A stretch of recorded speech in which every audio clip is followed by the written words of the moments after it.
দুবোতল মহুয়া খেয়ে অবনী বাড়িয়াছ লিখলেন শক্তি চট্টোপাধ্যায়। লিখছেন কলমে অরিত্র সোম। বিহারের চাইবাসায় রোড়ো নদীর ধারে ঘুরে বেড়াচ্ছেন দুই তরুণ, সুনীল গঙ্গোপাধ্যায় সঙ্গে সন্দীপন চট্টোপাধ্যায়। উদ্দেশ্য তাঁদেরই এক বন্ধুকে খোঁজা। বন্ধুকে হাওড়া স্টেশনে ছাড়তে যাবে বলে সেই যে নিখোঁজ হলো সে আর পাত্তাই নেই। প্রায় গোটা কলকাতায় চষে ফেলা হলো, কিন্তু তাকে আর পাওয়া গেল না। এমন সময় খবর এলো বন্ধু সমীর রায়চৌধুরীর কাছে। চাইবাসায় রয়েছেন তিনি। সুনীল আর সন্দীপন ঠিক করলেন সেখানেই যাবেন। গিয়ে দেখলেন আরেক কাণ্ড, সমীর যে ট্রান্সফার নিয়ে চলে গেছে অন্যত্র। তাহলে বন্ধুটি? রোড়ো নদীর ধারে হাঁটতে হাঁটতে সে কথাই ভাবছিলেন দুজনে। যত এগোচ্ছেন ততই যেন চারপাশের প্রকৃতির প্রেমে পড়ছেন। এমন সুন্দর নদী, যে ডাকবাংলোতে থাকছেন সেটিও বড় মনোরম। বন্ধুটির কথা কিছুক্ষণের জন্য ভুলেই গিয়েছিলেন সুনীল সন্দীপন। খোলা রাস্তায় ভর করে এলেন রবীন্দ্রনাথ। দুজনেই দরাজ গলায় শুরু করলেন গান। হঠাৎ কাছেই একটি বাড়ি থেকে চিৎকার ভেসে এলো। পরিষ্কার বাংলা ভাষায় কে যেন বলে উঠল, এখানে আমি ছাড়া আর কে রবীন্দ্রসঙ্গীত গায়? সুনীল এবং সন্দীপন দুজনেই হতভম্ব। আরও অবাক হলেন যখন দেখলেন ওই বাড়ি থেকেই বেরিয়ে এলো এক মুখ দাড়ি, পাঞ্জাবি ও চশমা পরিহিত এক তরুণ, শক্তি চট্টোপাধ্যায়। যাক, শেষে রবীন্দ্রনাথই সন্ধান দিলেন শক্তির। বাংলা সাহিত্যের আকাশে তিনি ছিলেন এক পাগলা ঘোড়া, এমন একজন যাকে কোনোভাবে খাঁচায় আটকে রাখা যেত না। বেঁধে রাখলে বারবার দড়ি ছিঁড়ে পালিয়ে যাবেন অন্য কোথাও।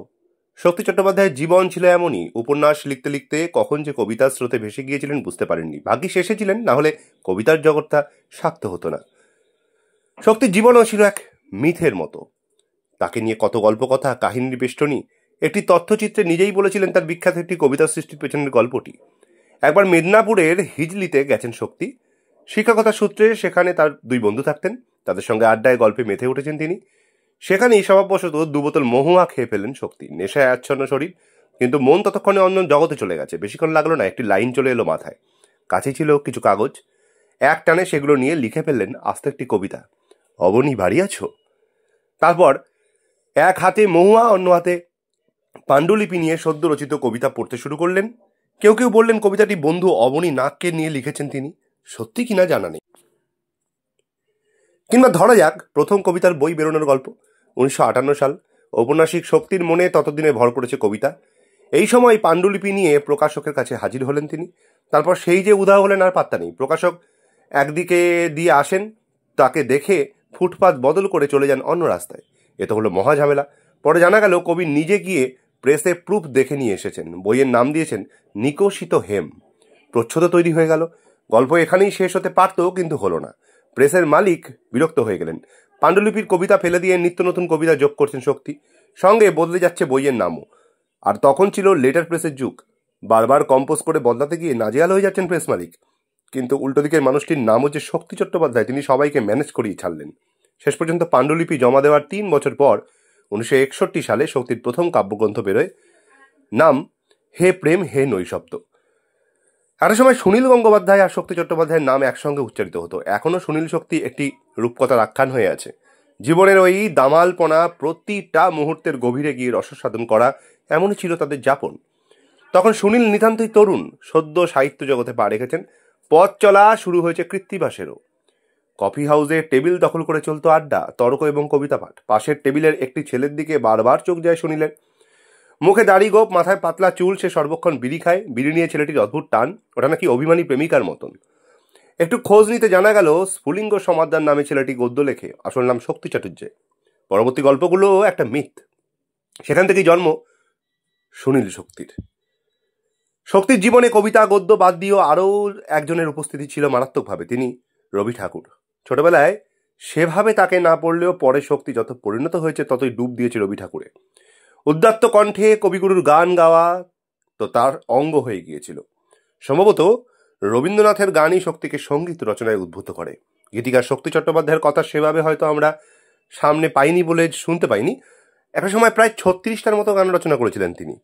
শিরোনামও রেখেছিলেন গান। প্রেম বিরহ যেমন সেই গানগুলিকে ছুঁয়েছে, তেমনি অজান্তে সেখানে হাজির হয়েছে রবীন্দ্রনাথও। কিন্তু সেই লেখায় কখনো সুর বসেছিল কিনা জানা যায় না। তবে শক্তির বেশ কিছু পরবর্তী কবিতাতে সেটা কিন্তু কবিতা নয়, গান হিসেবে আত্মপ্রকাশ করেছে। একটি পরমাদ, অবনী বাড়িয়াছর মতো কবিতাতেও সুর বসিয়েছেন অনেকে। অবশ্য এমন গণ্ডিতে কবেই বা আটকে থেকেছেন শক্তি, সুযোগ পেলেই পালিয়ে যেতেন অন্য দেশে, এখনো ছুটে বেড়াচ্ছেন হয়তো নতুন কোনো চরে, নতুন কোনো দেশে। আমি এটি ফেসবুক থেকে কালেক্ট করেছি, পৃথ্বীশা ম্যাডাম তিনি এটি পোস্ট করেছেন, তার জন্য ফেসবুককে জানাই আন্তরিক ধন্যবাদ, পৃথ্বীশা ম্যাডামকে জানাই এই ভিডিওর সম্পূর্ণ ক্রেডিট।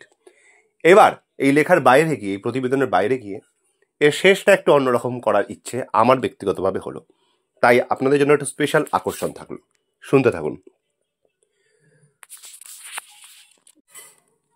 হয়তো কোনো ভিডিও এরকম আপনারা এই প্রথম পাচ্ছেন, যেখানে শক্তি চট্টোপাধ্যায়ের যে কবিতা নিয়ে এতক্ষণ আলোচনা হলো, অবনী বাড়ি আছো, তার সবিস্তার ব্যাখ্যা আমি করব, মানে বোঝাবো। শক্তি বাড়ি আছো, অবনী বাড়ি আছো। অবনী বাড়ি আছো শক্তি চট্টোপাধ্যায় রচিত 12 পংক্তির রসোত্তীর্ণ কবিতা।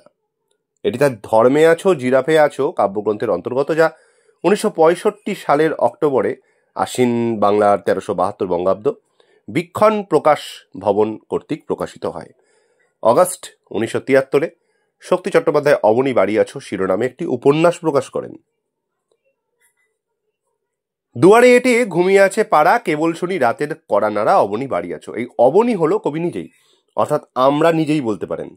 কবি প্রথমেই বলেছেন দুয়ার এটে ঘুমিয়ে আছে পাড়া, অর্থাৎ এই দুয়ার বা দরজা হলো মায়া, মোহ। আমরা প্রতিটা মানুষই এই মোহ বা মায়ায় জড়িয়ে রয়েছি, মোহান্ধতায় বা মায়ায় এমনভাবে আবদ্ধ হয়ে রয়েছি যে কেউ সেই অবনীর খোঁজ রাখিনি। সবাই সেই অবনীকে যেন ভুলে গেছি, সবাই যেন মায়া বা মোহের মধ্যে ঘুমিয়ে আছি। কিন্তু তার মধ্যেও নীরবেই কেউ যেন কড়া নেড়ে বলছে অবনী বাড়ি আছো। রাতে যেমন কোনো বস্তুর অস্তিত্ব দৃশ্যমান নয়, অথচ আছে, অবনী বাড়ি আছো, এভাবেই বহির্জগতে কেউ ডাকছে না, অথচ যেন মায়া ভেদ করে কবি সেটা শুনতে পাচ্ছেন, সেই ডাক শুনতে পাচ্ছেন।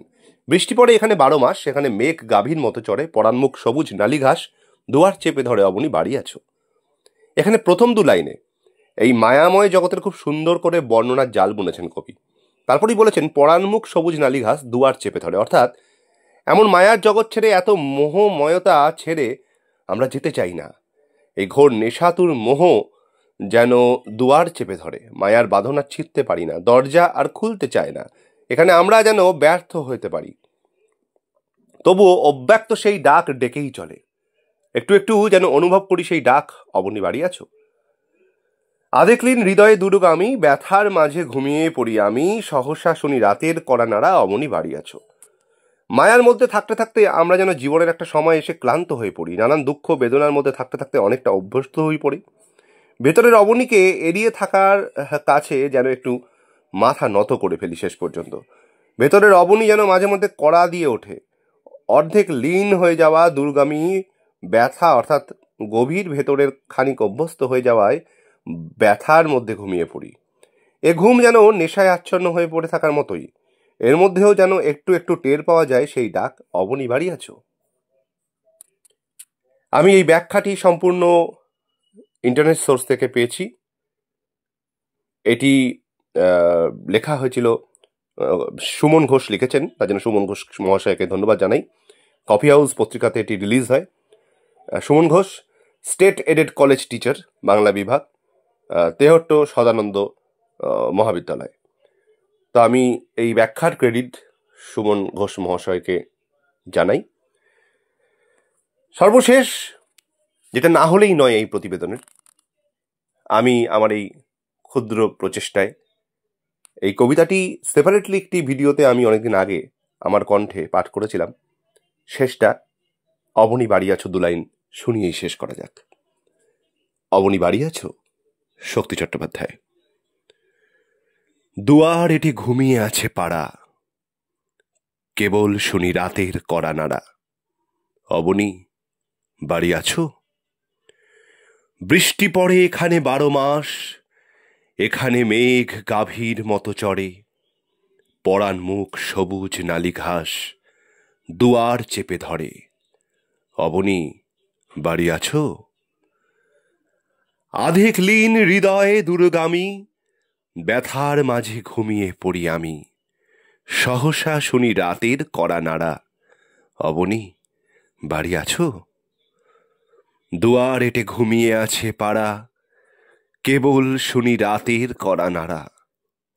অবনী, বাড়ি আছো?